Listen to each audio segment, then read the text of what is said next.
Welcome to The Modern Romantic, where we celebrate romanticism through people doing amazing and artistic things. I'm Emily, your host tonight, and Trey has ditched us. Just blatantly, flagrantly. What other adjectives or adverbs can we use? He's gone. Capricious. Yeah, capriciously. He is yeah, he's just not here with us tonight. And that's okay because he'll come back eventually when we let him. I'm told he's listening tonight, though, so I wanted to say all of those things. So it's just me, and that's okay because I'm here with my new friend Heather, who is known as H.M. Gooden. She is a fantasy author and let's see, you're a busy worker bee by day and a super awesome author of many books. You're a Mhm. prolific author in the wee hours of the morning. So welcome to the show. Thank you. I'm really excited to be here tonight. Thank you. Me too. So this is we were talking before the show about how you are the busy worker bee Mhm. during the day. How did you figure it out to write? I mean, cuz most people who are busy worker bees tend to go, I don't have time for that. I don't have time to do this. When did you get to a point where you're like, I'm going to figure this out? Well, I decided that I was old, so when I wanted to have kids, I got married at 32, and I was like, "Okay, well, if I'm gonna have them, gotta have them now." Right. And I thought it would be a little harder and take longer, and I did plan to have them close in age, but you know how you can plan something and then after you're like, "Oh, that was a terrible idea." Of course. It was like that. So I had 3 kids in 3.5 years while Okay. working. Um, so although I am in Canada and everybody usually gets a year maternity leave, I am an independent contractor, so you could take as long as you want, you just don't have money to pay the bills. Right. So the longest mat leave I took was 16 weeks with my first, and I took a week with the third. A week? Yeah, I know. But I mean, after the third, you're just so tired, you don't notice the difference. It's just it's just trading one tired for another. Well, and my husband was staying home full time. So, Okay. so I didn't go back full time, but I did go back part time. And I think it was when the youngest was about 10 months old. You know, when you've been up at 2 a.m. way too many nights in a row and there's no party, it's just There's kids. no party. There's no party, it's just kids. And I'd watched way too much of what was that TV show called Psych, I think. And I was Okay. I was at the end of it. And I was just like, this is it. This is what I'm gonna do for the rest of my life is I'm gonna go to work and look after people there, and I'm gonna come home and look after people here, and I'm never gonna get to do any of the things I wanna do unless I decide I'm going to do that. And it just happened that, well, I mean, I've always wanted to write. I attempted to write a few times when I was younger, but um, at the time, paranormal fantasy, stuff like that wasn't really the done thing. It was kind of a high fantasy or Harlequin romance. So Mm. was like, okay, I'll try to write a few romances. And they kept having magic about 3 chapters in. And so I was just like, this is not working. So, so I put it away. And then, 20 years later, I just decided that it was now or never. And if I didn't decide to write the book that I always wanted to write, then I would die without ever writing a book. And Wow. so, yeah, so that's kind of where it came from. And I have a little bit of a hyper focus problem. So I wrote the first book in November of 2015. Okay. I signed up to NaNoWriMo and I didn't realize that not everybody finishes. It's just like a motivator to get you going. And I thought you had to finish. So I finished. So the first book took a month and it was supposed to be kind of a standalone, but then it turned into a trilogy. And then at the end of the trilogy, I wanted to see what happened to her friends. So then I wrote their stories. And And then I wrote a few spin-offs, and I probably have 6 or 7 that are still waiting to be edited. But Wow, that's and then wonderful though. that's kind of where it started, was just despair at 2 a.m. Despair at 2 a.m. What a motivator. I mean, sometimes you need to be kind of looking at things and going, the 5 out of 10 is hard to quit, but that 2 out of 10, you like anything's going to be better. I have to do something different. And I did love work and I did love my kids, but it just felt like there wasn't very much me in between those things. So this was something selfishly, purely for me. So that's how And it's. yeah, and as Josh said in the chat, he said, I mean, I've come up with some fabulous ideas at 2 in the morning. I Mhm. think we all have. And Yeah. sometimes if you don't write them down, you fall asleep before, and then you forget them in the morning, or Oh, with the newborn, there's no sleep, so it's fine. right, yeah, that's right. You forget it, and then you remember it when you're going to the kitchen, and you They, forgot what you were going to the kitchen for. So, it just plagues you. Yeah, I get it. He said can confirm. Yes. true story. The I think that's interesting. You said something that made me think that your writing the stories of their friends was because of your own curiosity of where Mhm. that might go. Yeah. Like almost as if you're not in the driver's seat of this. Oh, I've definitely never driven any of my books, with the exception of my nonfiction, because they're poetry and short stories and things from work. But yeah, my fantasies, I want to see where the story goes next. So I wouldn't say that I'm exactly a pantser. I was for the first few books, but then I started dictating more because I would actually dictate while driving to work. Okay. And if you're going to do that and be in traffic, you kind of have to not be looking at your phone.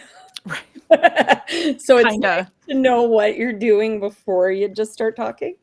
But yeah, a lot of my books incorporate whatever was happening at the time. So if I was hungry, you better believe that my characters want pizza.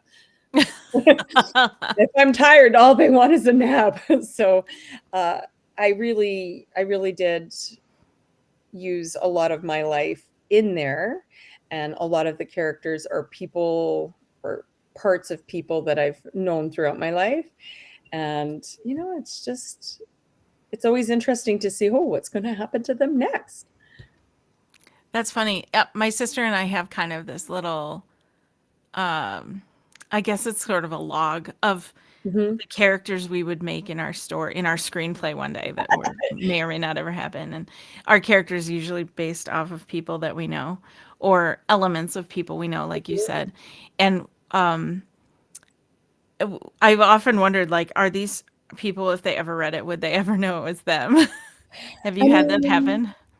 I haven't had it happen, but I think that's because I've lived in so many places, Mm, and I've I've met so many people, and there's so many fascinating people in the world, but there's so much overlap in people's quirks and personality traits. Like there's always, the archetypes are there everywhere, and you can lean into however much of that you want to. And I think people want to see themselves in stories as sure. long as it's a version of themselves that they like. So of course I want happy endings. Mm. So my characters are all pretty awesome people.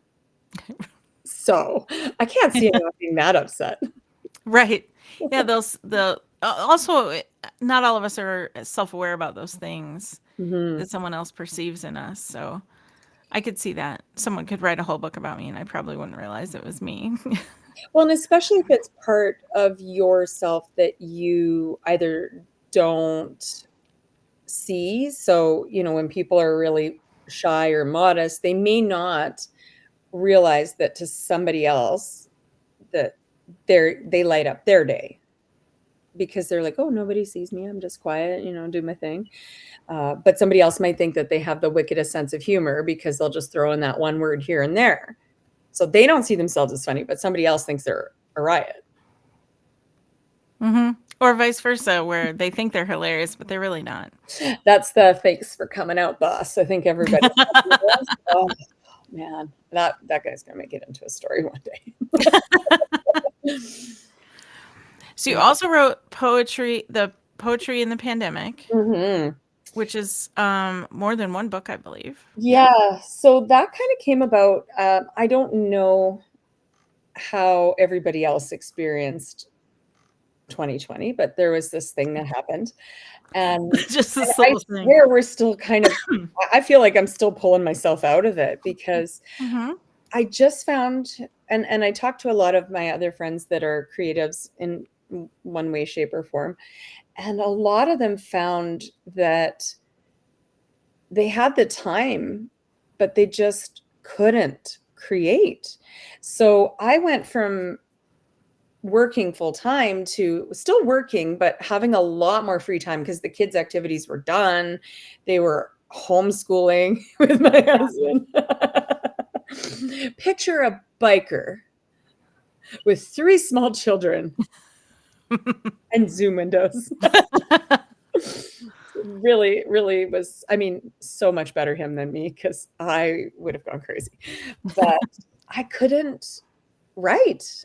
And I mean, I wanted to, but it just felt like everything was really jumbly. So I promised myself that I wouldn't stop writing because if you stop, it's that whole inertia thing.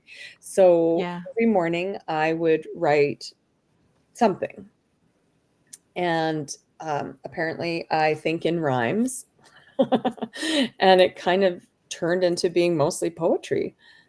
And I decided that I would do 3 books. So the third book, will, I don't have a date yet this year, but I will have the final one out by the end of the year. Oh, nice. Okay. Have to watch for that. Yeah. Have you seen it change from book one to now? A lot of it is, it's however I feel the morning that I wake up, I have my coffee, and some mornings are great mornings, and some mornings you feel like you're full of molasses or something that doesn't move. Some of that sticky tack, maybe. Yeah. So it does reflect on what was happening in the world around, but it also reflects on seasons and just life. And I try to keep it positive. I mean, it depends on the day, but there's there's always something that we can be upset about. So looking for that silver lining, I think, has been very valuable for me and at least my mom's art group. So it's something that now I kind of feel like I have to do a little bit. So I don't know how long I'm going to do it for. I am still doing it. I don't think I've missed a day. Wow. So I have, well, thousands of daily poems now. Yeah. And it just kind of adds up faster than you realize. Do you have to wait for the coffee to kick in? Like, I don't know how. I write better without the coffee. The inner editor, like they're not awake yet. They're still like rubbing their eyes. They're doing other things. So it's definitely that it's a fight between the id and the ego, and super ego is not there. So yeah. It's something that I've wanted to do. Mhm. We do these open mic nights for spoken word like every other month, and it's kind of become this thing now where like some of the people in the group will bring up they will write specifically for that event. Okay. And so I thought, oh, I should do that too, being that I lead the group, and so I should probably show up. And I've discovered how difficult that is when you have to force yourself at the last minute to like write something, especially when you weren't in the habit of it already. To like, oh, let me just get in this mental mode. Mhm. And now here it is, the day of the event, and I've got an hour to sit down and force my brain to come up with something that sounds clever or good or that I'd even want to share. So maybe this would be a good exercise for me to like Yeah. force my brain to get in that mode every day. Just, I mean, you've heard of the morning pages? No. Oh, where is it? I do have it here, I think. The morning pages. Oh, it's hiding on me. I have it somewhere, and I'm blanking on the name. But the morning pages is a basically it's a practice. So every morning you wake up Okay. and you write 3 or 4 pages of just rambling. Okay. And it's Julia Cameron. Of course it is. Oh, yeah. Okay. The Artist's Way. Of course that So is. Yeah, I know who that is. I know the name, but I was gonna say it wrong. So yes, thanks Google for being fast. So it is such a fantastic way to unblock, and like anything else, it's a habit. So if you can dedicate 5 minutes to yourself in the morning, and let's face it, nobody moves that fast in the morning. And the older you get, the less fast you move. I used to be able to wake up after washing my face. No, now it takes a good half an hour. An hour and a half is better, but I can get out the door if I need to. And Yeah. my actual getting ready for work part is maybe 15 minutes, including, well, eating and showering. Scrubs are so great. I started wearing those in 2020, and I'm just not going back. That's it. I'll just hang my clothes up, and sometimes if I'm feeling really lazy, I'll put underwear in the pockets, so I literally just take that in, and that's my clothes for the day. It takes a second, you just put them on and you're dressed. What a great idea. I mean, I've really gotten good at, efficiency when it comes to those things. I These are still bottle. pro life hacks by Heather Gooden. Well, I have 3 kids, and at least 2 out of 3 have ADHD, so it's like, "Okay, we gotta have this stuff, you gotta get going half hour before you gotta actually go." So, yeah, I but, get it. it makes things challenging, but yeah, just a dedicated morning routine, and then you'll find that you won't be feeling rushed to try to find something on the day of. Yes. Yeah, because I'll be already in some kind of headspace or thinking about something that maybe would be worth writing instead of the whatever I come up with at the last A minute. and, whatever you come up with is great, but also you're a lot more connected to yourself first thing in the morning because other people haven't been in your head yet, Mm, right? interesting. I never thought about it that way. Yeah. Yeah.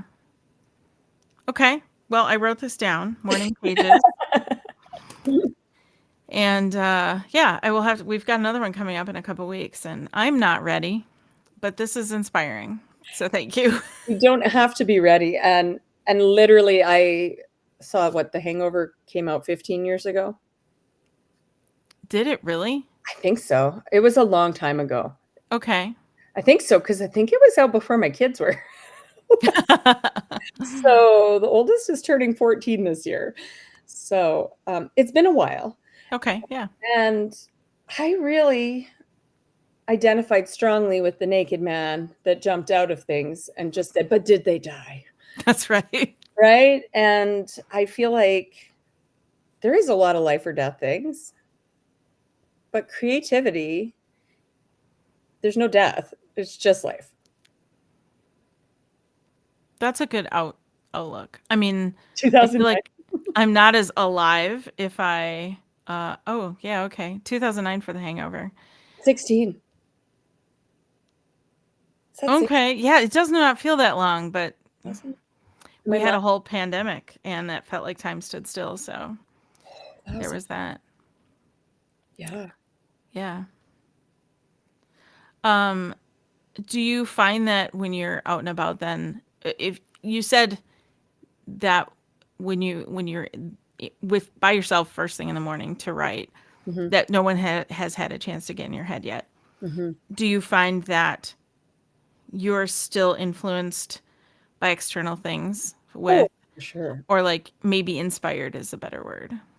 I mean, I think we take pieces of everything that we've seen or heard or experienced with us always. Yeah. So I think the more broadly you live, yes, you're going to be influenced by that, but you will always make it whatever is valuable to yourself, because we all take different things away. I mean, two people can be in the same room, see the same thing, and remember a very different thing. Yep.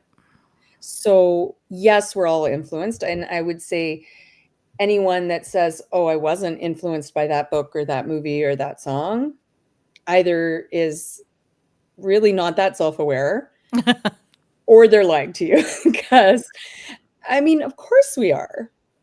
Yes. I I mean, guess I meant like, do you ever, how am I trying to think? How am I trying to word this? Like, what do you find yourself ever purposefully going to be inspired by something like if you're going to write about someone with I don't know, someone with angel wings, are you going to go and find angel wings, for instance? I probably wouldn't find angel wings. If we're talking about somebody that had actual wings, I do find that I tend to start looking at birds. Okay. Yeah, maybe that wasn't the best Right? example. Just like, do you find yourself going and purposefully being inspired by those things? Like for one time, Yeah. I Oh. did a fashion design based on an exoskeleton. And I Ooh. went and saw the movie with Matt Damon in it. I can't remember, probably also at least 15 years ago. And I went and saw it to kind of, he had this exoskeleton in the movie and I It saw was the trailer. The Martian by Andy No. Weir? No, not the one Um, with Mars. I'll have to look it up. But it was, Oh, I think it was the one where he got the radiation poisoning. that sounds right. Mhm. I just needed to know the name of it. And I don't know. Elysium. I'd have to look this up. Elysium. Yes, that was it. Thank you. Elysium. Yeah, I I'm went like, and saw that in the theater. oh, radiation poisoning. Why did I go there? I don't know, but I knew what you were talking about. So, yeah, I went and saw that movie Mhm. intentionally to look at exoskeleton kind of Oh, it moving. I wanted to see how in the movie they made it move, and maybe I could like not copy because I don't believe in mhm, that, but I could be inspired by mhm. how they did it or how it looked, and get ideas. So, do you ever do anything like that? Like, I will definitely, if I'm thinking of writing something specific, I will research a lot. One of my series, I decided I was trying to write it for an anthology, and it was supposed to be a he said, she said kind of book, and you could write about anything. Mhm. It didn't end up being that at all. It ended up being two separate books, and then I had to do a third one where they actually met up, and they went back in time, and there was Scotland involved, and there was a witch, and then there was, some time heist stuff going on. So I researched all of the things I could about Scotland, but Sure. obviously I don't know anyone that time travels, so I couldn't.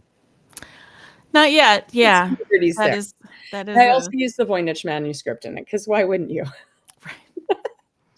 It's hard to find people that are still around that time traveled. I mean, they can't tell me that I'm saying it wrong because, Right. right? How do they know? Right. Are there time travel purists out there? There totally will be. Uh, because in any area, there's going to be someone that wants to say you're doing it wrong. And True. those are often the loudest voices. So it's great that my hearing is not good. Oh, Trey. Trey's in the chat. He said Emily is secretly a time traveler. I mean, I didn't say that. uh, no Doctor That's Who true. here. Right.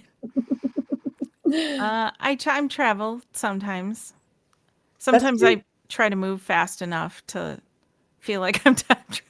If I get this done really fast. Yeah. All I want for Christmas is a time turner. I mean, Mm. the entire 7-book series, all I wanted was that time turner. I just wanna have enough time to do the things I have to do, to go to work, and then to not do anything, and then to do all the things I wanna do Mhm. in the same time. That's right. And maybe fix mistakes. So Or that's just not a thing. go back in time so that the mistake Yeah. yeah, or erase them. Mhm. Or yeah. Do Like, you how would I fix that? I would probably screw it up more the second time, so, uh, that might we've all seen Back to the Future, yep. I mean, that there was so many problems. I love those movies when they came out, but Mhm. looking I we watched it again, I was like, "Oh, this is very awkward." Yes, it does fit. Orphe Toon says, "All I want for Christmas is a turner," still fits rhythmically in that song. All I want for Christmas is a time turner. Yep, yep. Now be in my head. That's great. We will write that song for our Christmas show, Trey. Mhm. Do your kids read your books then? They have. Actually, I wrote one. I was a teenage vegetarian zombie detective. I don't remember why I wrote that one, but I used my older 2 kids' names, and I had to switch the names when they found out that I was writing it because the one was very upset about being a zombie, and the other one was like, "I wanna be the zombie." So, yeah, so and the That's whole wonderful. that book was just a cute little novella because it was a kid that basically ate a bad spinach lasagna. Mm. So it was the dad jokes coming out that whole book because, of course, they didn't want brains. They wanted, cauliflower and beets. So they were a zombie that only ate vegetables. Did they enjoy the book? They did, yes. And they do talk it up a little bit to their friends. And actually, my stepdaughter quite enjoyed them when she was in high school. So that's kind of nice. That's wonderful. Yeah. You want kids that are supportive of this and at least excited that they got Yeah. to be a zombie. I mean, it was pretty good. It's what All happens I, when you steal spinach lasagna out of the back of a dumpster. I don't know why yeah, that ooh. happened. Don't do that. All I want for Christmas is some spinach lasagna, That wasn't found in a dumpster. dumpster lasagna. Yeah, anyway, it was an interesting book. And a lot of them are based on places that I've been. So the Okay. house that the witch in that one lives in is this house in my town that am still I wanna buy it and I'm scared of it at the same time, Mm. because when I was about 9 or 10, when we were trick or treating, they used to always let the fire alarm go off, so it sounded like this big howl thing. Ooh. The zombie brains. Dumps. Trey said dumpster lasagna with a side of vegetarian zombie brains. Mm. So this house was I was walking up the creaky Yeah. the Oh, perfect. metal thing, and I was walking up, and it has those old widow's peaks it's all brick, and it's got lots of trees, and Cool. very creepy, and then the fire alarm went off. So it's like this big werewolf howl. As I'm Oh, walking up to the creepy house, I booked it. I was right across from the church and everything. Nope, not getting near the demons. Mm-mm. So so that house is in this book. maybe that's why the church is across the street. I found out actually not too long ago that that house used to be owned about 150 years ago by relatives of mine. So Oh, maybe I died there once. I don't know. Anything's possible. that sounds like a lot of story fodder. Oh, I have a running list of story ideas in my phone, and I think I'm up to 200. And a lot Wow. of it is pun related, like a cat detective and sniffing butts and taking names. So, yeah, I really like puns. Have you considered writing a children's book then? I mean, my books are kind of geared towards anybody, grade 4 or 5 and up. Sure. I don't think I could write for younger kids. I just thought this butt sniffing cat Oh, detective would be, yeah. I mean, that one maybe, yeah. yeah. I might help my kid write that. He's in grade 5. He's, Oh, yeah, that would be cool. yeah, yeah, the great cat detective. I think they were really into that. Was it Geronimo Stilton? Their cartoon mouse detective. I think it's loosely Okay. based on Sherlock Holmes, but with a mouse. I don't know about that one, but I'm not as young as I used to be. So Well, I think you only read these things if you have small children. I understand. Because I Geronimo. definitely would not be in my normal repertoire without children. Sure. Of course. Yeah. And you like so your latest books are is it The Lost Soul or Yes. the Born of Destiny rather is the Yeah, so series. that's the thing I was supposed to write for that anthology that turned into this other thing entirely. So that's 3 books, and it has the potential to go elsewhere. It's I don't cliffhangers drive me crazy. I don't do that.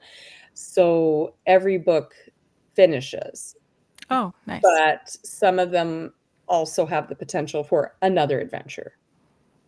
I like that. Then Yeah, if you never write another one, at exactly. least it's yeah. It's sort of like, they ride off into the sunset, but the story got a conclusion. Unlike some really famous stories that are still waiting to be completed. Mhm. Mhm. We don't need to mention any names. No, but we know who they are if you've read them. I mean, That's right. maybe. Yes. So, the 3 books in that series are The Lost Soul, The Cursed Heart, and A Destiny Found. Mhm. Do you ever see books that you've written as like a movie? Oh, yeah. Did you It's see a that? movie in my head as I'm writing Yeah. it. Absolutely. Yeah, I go places. I'm with them, and they're definitely movies. So when I'm writing, I'm picturing the scenery. So those books, like I said, the last one takes place on the Isle of Skye, Mm. and there's some very famous ruins around there, and so they go to the ruins, but then they go back in time to when the ruins were not ruins, and so They weren't ruins yet. yeah, they were fresh. They were just built and they were brand new. It's a new home. And so yeah, I'm picturing all of that as I'm writing it. Okay. So Yeah. they're all movies in my head. Every book is a movie in my head. Yeah, same.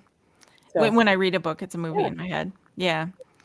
I've watched some videos of people who don't have an like that inner mind's eye, Hmm. and I've wondered how they could read a fantasy book and not Pick, try to picture these places and these people or these beings or whatever it is, because I only know one way. And I've always wanted to speak to an author that didn't have that, just to see how are you writing these things. maybe everybody that reads and writes does do that. Maybe the people that don't like reading can't do that. Maybe I don't there know. was there was a girl on YouTube who said she read like the Game of Thrones series and she read like Lord of the Rings and some of these, and while she's reading it, she understands the concept of where they are. She just can't picture it. And she said when she heard that other people could picture it and create this world in their minds, she thought it wasn't real. Kind of like how you say, picture yourself on a calm beach with a perfect breeze, and you're in the sun and you can hear the waves lapping up on shore.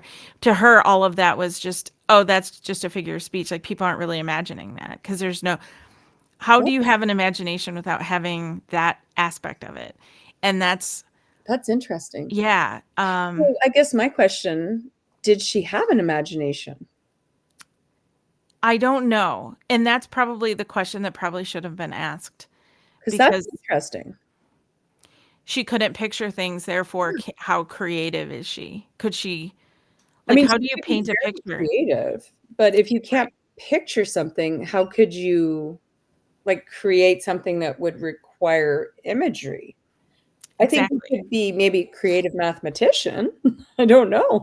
I don't know. Yeah. Like, how are you able to paint a picture from scratch if you don't know what are Unless you you're doing? just copying, in which case, is that being True. creative or is that making a copy? Right. Like if you were to, without a reference, Yeah. try to draw the Eiffel Tower, you Yeah. could probably come up with some version of it that would be recognizable. Could somebody who had been to the Eiffel Tower but didn't have an inner, like, Hmm. mind's eye be able to do that? I don't know. Like you have a memory, but not of what it looks like? I don't know. This I don't does know. not compute. And Right. you know what? I've never come across that. I mean, some of the things that happen to people over the years are fascinating, and we know so much more about the human brain because of things.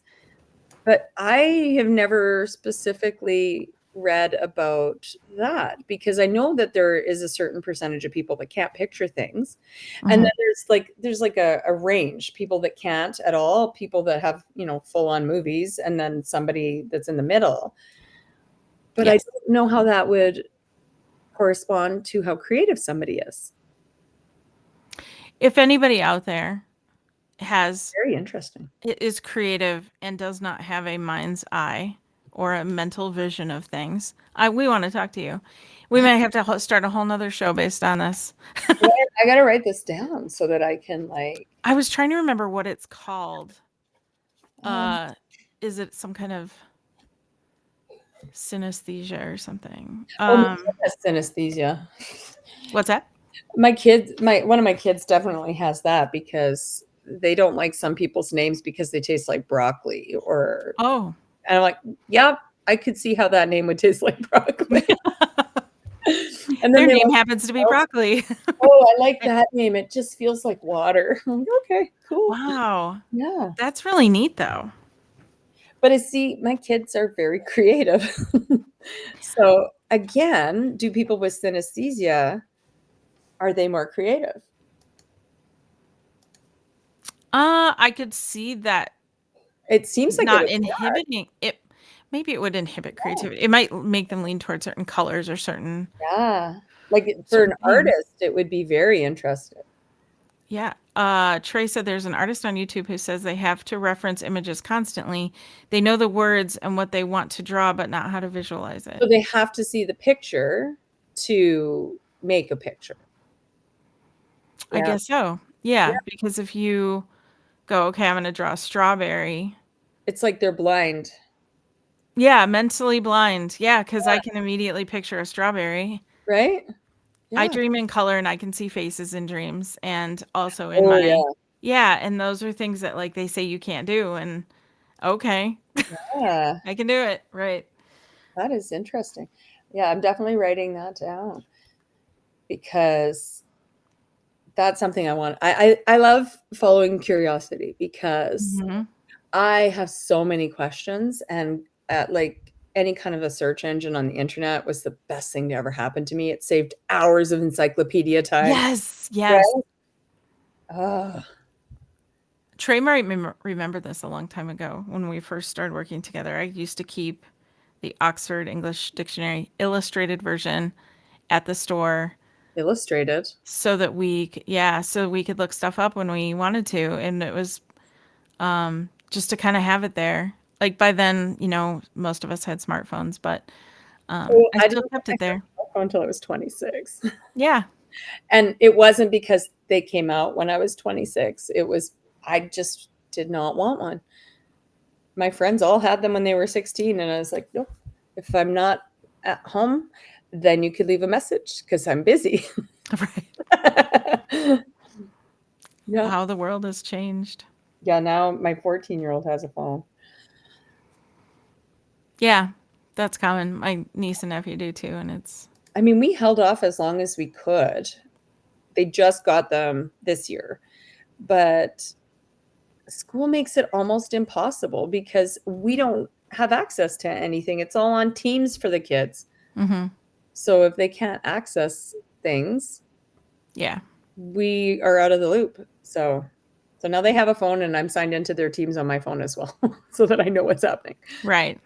Well, and it's nice to be able to have access to them when you wouldn't, like if they're at school or if Well, they're they're out in with friends. activities now, like they're in air cadets and things like that. So sometimes the bus crashes or whatever, and they're home a day later. It's kind of nice to know where they are. Right. They didn't come home. Why?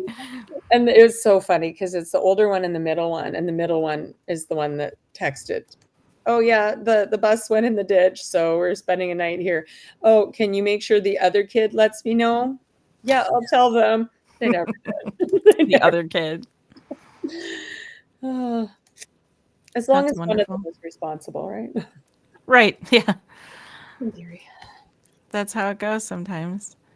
Do you have oh, you were telling me something about something surprising and unexpected. Oh, yeah. You opened for the Royal Winnipeg Ballet. Did on Friday, actually. So I firmly believe that you're only as old as your knees are. And I didn't realize how old my knees were until this year. Uh, my youngest actually is the reason why we all started doing Highland dance because he said that it is half of his life's dream, the other half Oh, being bagpipes. And I said, let's do dance. let's pick one that's a little quieter. My older brother played the bagpipes, and they are not an indoor animal. They are Um, outdoor on a farm. They are so loud.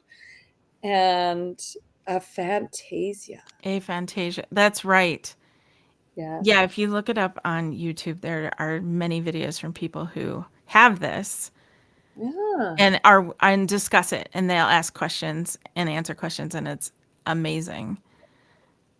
I could go down that rabbit hole for Yeah. days. Hmm. Yeah. So a Thank fan you, Trey. all right, now we know. So yes, so we started Highland dance. My youngest and the middleest, they started dancing last year, and then this year I decided I didn't wanna just sit in the car and wait or play on my phone and wait like all the other parents because it's 45 minutes from home, so you're just gonna stay there, Mhm. wait, and then drive home. And so I decided that I was going to learn how to Highland dance. I had previously taken Highland dance when I was about 8 and I quit because it hurt my feet. And then I took up figure skating for 10 years. I'm Why not smart. not? I never said I was smart. That hurt everything. So I was like, how bad can this be? I used to throw myself into the boards. So, yeah, so we were doing dance, and then the Royal Winnipeg Ballet does these little road shows where it goes around to the smaller communities in Manitoba, where I live. Mhm. And they asked the dance place that I go, which is Crystal's Dance Expressions, if they wanted to be the opening dance for the ballet. So we did two numbers. They did the Charleston, and then we did our Highland dance one, which was to Tell My Ma. And yeah, it was really fun. And I am not going to lie, a big part of why I did it was because I wanted to watch the ballet for free, as we didn't have to pay for our tickets that way. Right. Well, So yeah, good deal. yeah. That's really neat, though. It was definitely something I can honestly say I never thought I would do, and, it has nothing to do with anything else in my life, but I think it's always very fun to get out of your comfort zone, and let Mhm. me tell you, nothing about that was comfortable. You have to wear a wool skirt and a real tight zip-up vest thing, and then, basically slippers. You dance in slippers. Yeah.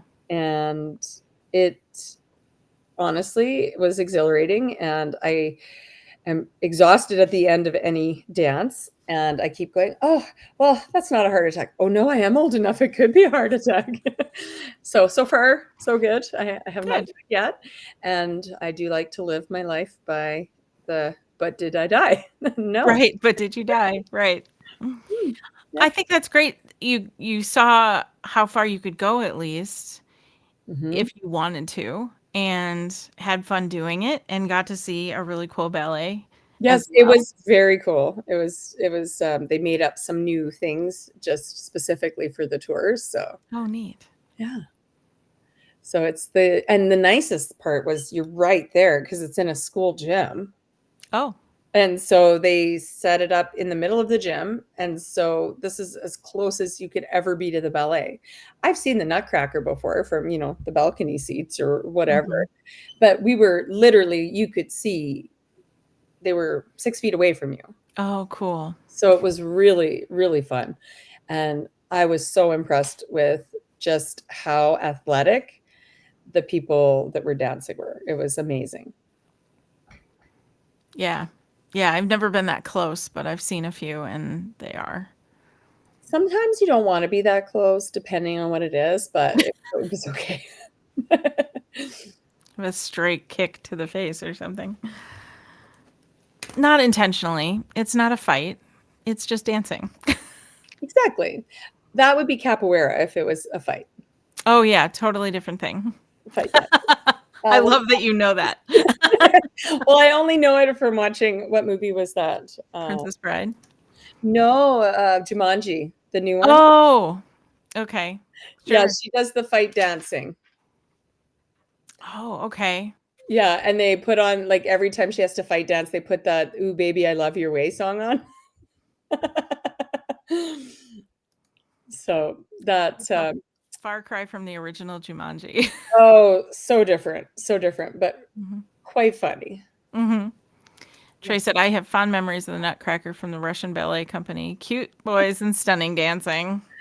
My youngest was very impressed. I swear to God, him and his uncle are just going to go on the show, like on the road together, because my brother's into like Baroque type opera, and Oh. he wants to now do ballet. And it did not help that there was three ballerinos, and they gave him the big thumbs up as he walked by. He's like, "Oh, they saw me." So yeah, Aw, I feel like we're going to be adding ballet to the dance roster next year. that's really cool. That's one other thing you missed, Trey, is that Heather has an opera singer in the family. Mm. So Yes, he is based out of Montreal. very But cool.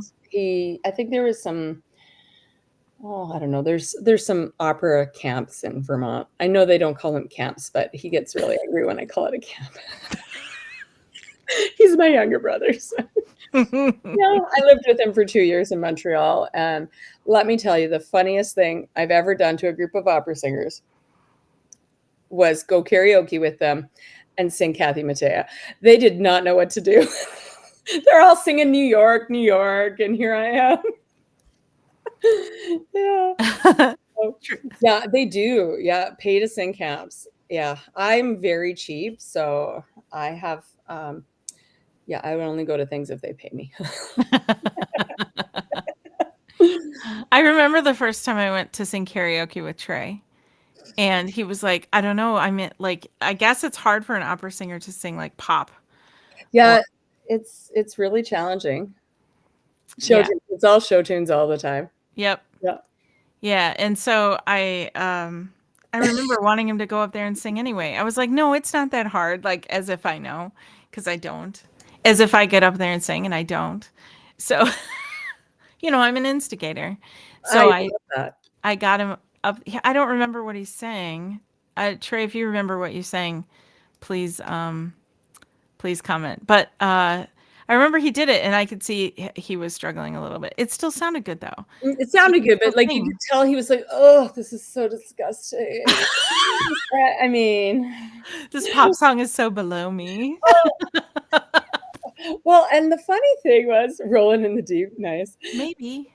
The last thing I sang karaoke was actually at a writing conference in Vegas, and I had totally lost my voice. Oh So no. my go-to whenever I have no voice to sing karaoke is Garth Brooks, because I can hit all of his notes.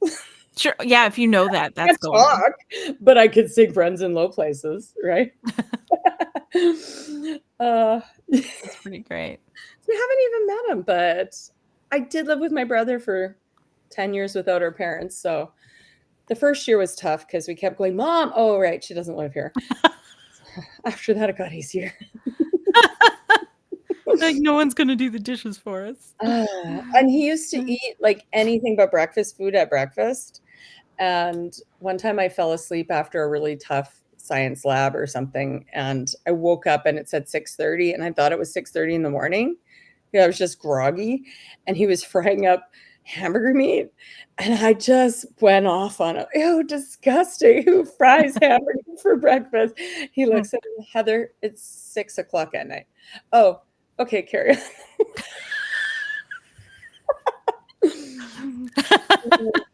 It's great living with brothers. Yeah. I have 3, so Oh. yeah. I always said if I could bottle it all into one perfect brother and throw away the parts I don't like, that would have been great, but I got to keep all 3. There's a fantasy book for you. Right? But then that one would be really annoying because it'd be so perfect, Oh. right? Sometimes the flaws that make them funny. Maybe if it was just for like one day. Yeah, one day it would be interesting to see what that would be like. They'd probably be evil though. It would have to Probably have happen. to make them evil.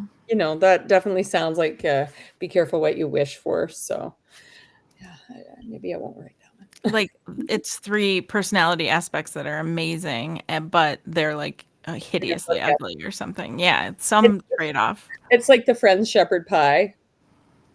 Yeah. Yes.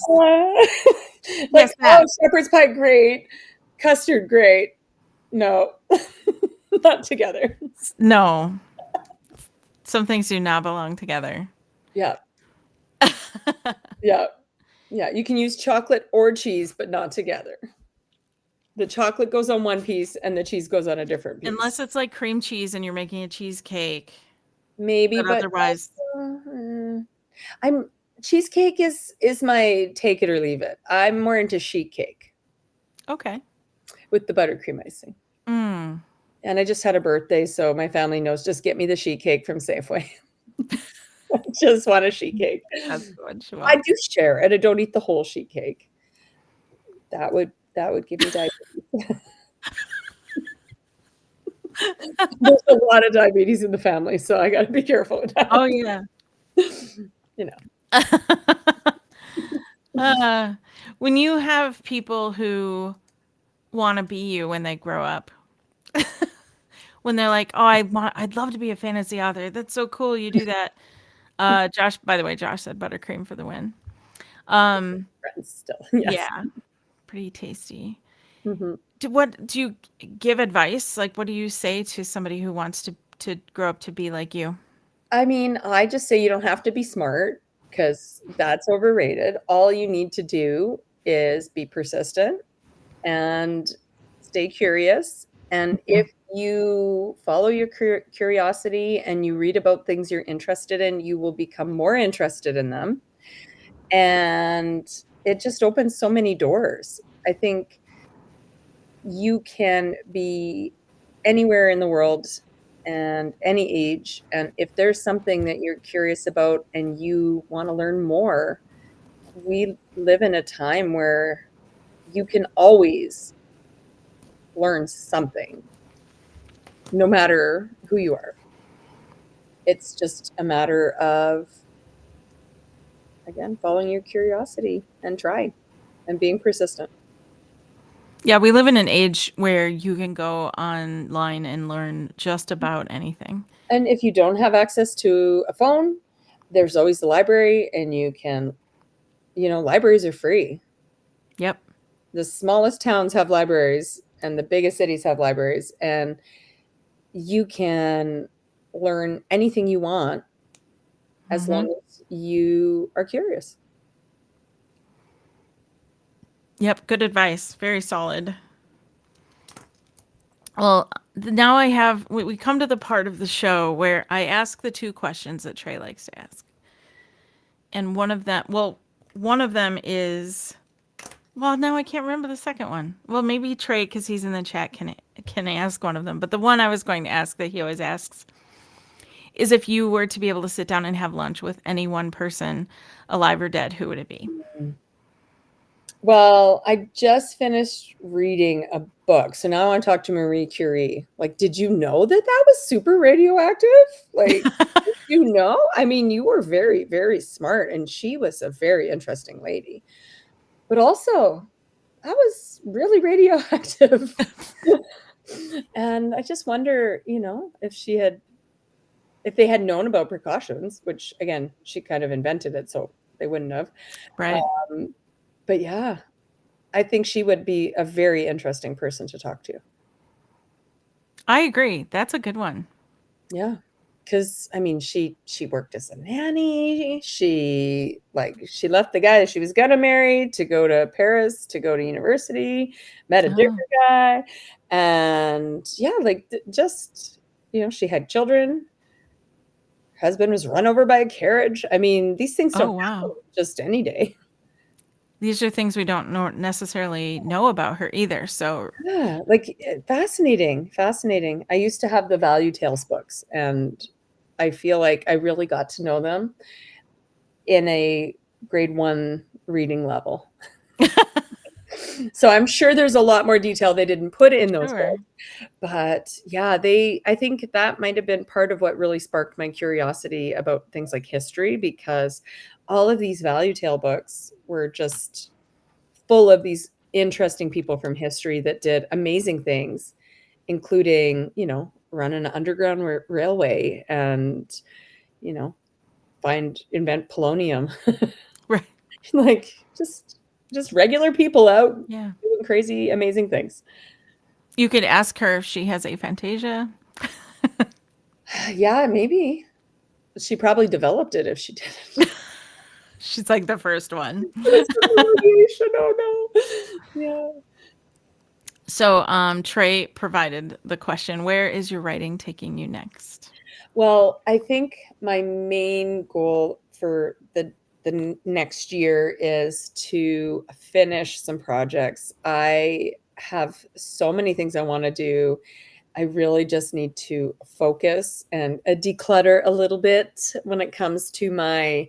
Uh, I have, like I said, I've got at least 6 first drafts just sitting there waiting to be edited, and I want to write new things. I have an idea for something that I would call Grandmother's Fight Club, potentially. Oh, that sounds amazing. Can you imagine a bunch of grandmothers? Woo, that might be spicy. But yeah, I have so many ideas and so little time. So I really need to kind of finish some stuff, and then I can write some new things. Sure. Yeah, that's finishing what you started is sometimes a tough task, so. So hard. The finishing energy is not strong. And then how can we stay in touch with you and follow your journey and support you, like your social media and things like that? I am I post pretty much daily on Instagram if you're interested in following the morning poetry section. Mm. And I have a newsletter, which you can sign up for through my website. I forgot how to update it. So I haven't put the last book on there. I will get around to doing that. I have somebody that said they can help me. But again, the whole day job thing keeps getting in the way of the things I Sure. don't want to do, which is update stuff, because that's not the exciting creative part. That's No. the adulting part, and I have to adult all day. We get it. We do. Writing is fun, not adulting. Yeah. So yes, I'll get there eventually. Totally get it. So your Instagram is HMGOODEN author AUTHOR. Yep.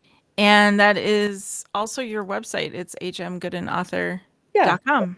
And I'm on Facebook under the same name. I don't use Instagram, or I use Instagram and Facebook. I can't add any more split attention, so I am not doing a TikTok or YouTube.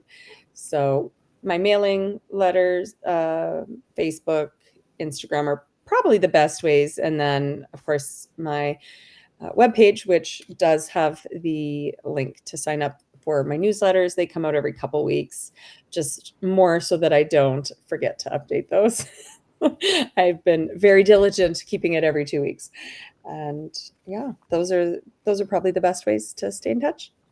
Okay. So everybody go follow. And I can't wait to read your last book, the pandemic poetry Mhm. edition, and see what comes out of that. So this is volume 1. As you can tell, I very much like really magical, romantic kind of covers. Yeah. and that's volume 2. Do you get to choose your own covers? I do. Very Yes. nice. Yes, I don't like people telling me what to do. So I have been an indie publisher. I do have something published through, I think it's York University Press, with some, like, in an anthology with some other female physicians. But I want to pick my own stuff. I want to do it my way. Yeah, I'm with you. That's how I'd want it too. Yeah. So Changes, Home, and then the last book will be called Balance. Okay, good to know. We'll have to watch for balance.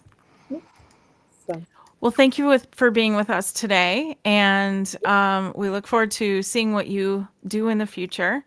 As far as our podcast goes, you can follow us online under the Modrom, TheModrom, on social media, on most platforms. On YouTube, you can find videos of all of our past episodes, and you can find us on Patreon for some exclusive content there that you can't find anywhere else. So follow us online, and we'll see you next time. Thank thank you you so much. for joining us today. Thanks. Bye. Bye.